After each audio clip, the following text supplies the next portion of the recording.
What is increment decrement operator? Increment operators are used to increase the value of the variable by 1. C ப்ரோக்ராம்ல ஒரு வேரியபிளோட வேல்யூவை 1 increase பண்றதுக்கு increment operator use பண்ணிக்கலாம். Similarly ஒரு வேரியபிளோட வேல்யூல இருந்து 1 டிக்ரீஸ் பண்றதுக்கு இந்த டிக்ரிமெண்ட் ஆபரேட்டர்ஸ் வந்து யூஸ் பண்ணிக்கலாம். C லாங்குவேஜ்ல 2 ஆபரேட்டர்ஸ் இருக்கு to change the value of an operand by 1. So ஒரு வேரியபிள் ஆர் ஒரு கான்ஸ்டன்ட்ல இருந்து அதோட வேல்யூவை 1 சேஞ்ச் பண்றதுக்கு C லாங்குவேஜ்ல 2 ஆபரேட்டர் இருக்கு. ஒன்னு வந்து இன்க்ரிமெண்ட் ஆபரேட்டர், இன்னொன்னு decrement operator.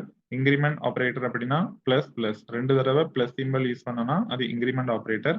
It increases the value by 1. நம்ம எந்த வேரியபிள் அதை யூஸ் பண்றோமோ அதுல இருந்து இன்க்ரீஸ் பண்ணிரும் பை 1. சின்டாக்ஸ் பாத்தீங்கன்னா ஒரு வேரியபிள் நேம் கொடுத்துட்டு அதோட ஃப்ரெண்ட்லயும் நம்ம பிளஸ் பிளஸ் யூஸ் பண்ணிக்கலாம். இந்த வேரியபிள் நேமை கொடுத்துட்டு அதுக்கு அப்புறமாவும் நம்ம பிளஸ் பிளஸ் யூஸ் பண்ணிக்கலாம். ஸோ 2 இடத்துலயும் நம்ம பிளஸ் பிளஸ் யூஸ் பண்ணிக்கலாம். சிமிலர்லி டிக்ரிமெண்டோட சிம்பிள் வந்து minus minus, it decreases the value by 1. அப்போ வேரியபிள்ல இருந்து ஒரு 1 வந்து இப்போ டிக்ரீஸ் பண்ணிரும். இங்கேயும் டிக்ரிமெண்ட் ஆபரேட்டரை நம்ம வேரியபிள் நேம்க்கு ஃப்ரெண்ட்லயும் யூஸ் பண்ணிக்கலாம், வேரியபிள் நேம் கொடுத்துட்டு அதுக்கு பின்னாடியும் யூஸ் பண்ணிக்கலாம். இதுக்கு மீனிங் என்ன அப்படின்னா, இப்போ நான் a = 5 b = 10 அப்படின்னு 2 நம்பர் எடுத்திருக்கேன். ஸோ ஃபர்ஸ்ட் பார்த்தீங்கன்னா a பிளஸ் பிளஸ். இப்போ நான் increment operator plus plus use பண்ணியிருக்கேன். பட் நான் வேரியபிள் நேம்க்கு பின்னாடி தான் ஆப்ரேட்டர் கொடுத்துருக்கேன். ஸோ அப்போ இதுக்கு பேர் வந்து போஸ்ட் இன்க்ரிமெண்ட். அதாவது ஃபர்ஸ்ட் வேரியபிள் நேம் கொடுத்துட்டு அதுக்கு பின்னாடி ஆப்ரேட்டர் கொடுத்தோம் அப்படின்னா போஸ்ட் இன்க்ரிமெண்ட். ஃபர்ஸ்டே ஆப்ரேட்டர் கொடுத்துட்டு அதுக்கப்புறம் வேரியபிள் நேம் கொடுத்தோம்னா அதுக்கு பேரு ப்ரீ இன்க்ரிமெண்ட். சிமிலர்லி டிக்ரிமெண்ட்லயும் வேரியபிள் கொடுத்துட்டு அதுக்கப்புறமா மைனஸ் மைனஸ் கொடுத்துருந்தோம்னா அது போஸ்ட் டிக்ரிமெண்ட். ஃபர்ஸ்டே மைனஸ் மைனஸ் கொடுத்து அதுக்கப்புறமா வேரியபிள் நேம் கொடுத்தோம்னா அது வந்து ப்ரீ டிக்ரிமெண்ட்.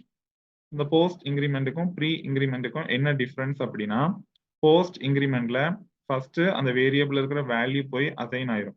அப்போ ஏங்கிற வேரியபிள்ல என்ன வேல்யூ இருந்துச்சோ அதுதான் இப்போ நமக்கு இந்த வேரியபிள் யூஸ் பண்ண இடத்துல ரிட்டர்ன் ஆகும்.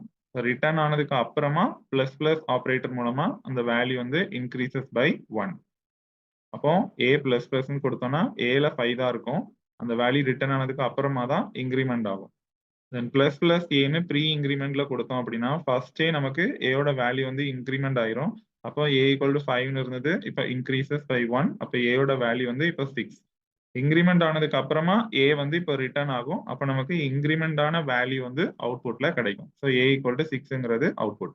சிமிலர்லி டிக்ரிமெண்ட் பண்ணும்போது போஸ்ட் டிக்ரிமெண்ட் அப்படின்னா ஃபர்ஸ்ட் b யோட வேல்யூவை ரிட்டர்ன் பண்ணிரும், அதுக்கு அப்புறமா தான் நமக்கு டிக்ரிமெண்ட் ஆகும். So decreases the value by 1. அப்போ நமக்கு அவுட்புட்ல b யோட ஒரிஜினல் வேல்யூ அப்படியே கிடைக்கும் 10. ப்ரீ டிக்ரிமெண்ட் அப்படின்னா ஃபர்ஸ்டே டிக்ரிமெண்ட் பண்ணிரும். அப்போ 10 - 1 இப்போ 9 ஆயிருக்கும். தென் அந்த b யோட வேல்யூ போய் இப்போ நமக்கு ரிட்டர்ன் ஆகும். அப்போ அவுட்புட்ல நமக்கு 9 கிடைக்கும். இது போஸ்ட் டிக்ரிமெண்ட்டுக்கும் ப்ரீ டிக்ரிமெண்ட்டுக்கும் உள்ள டிஃபரன்ஸ்.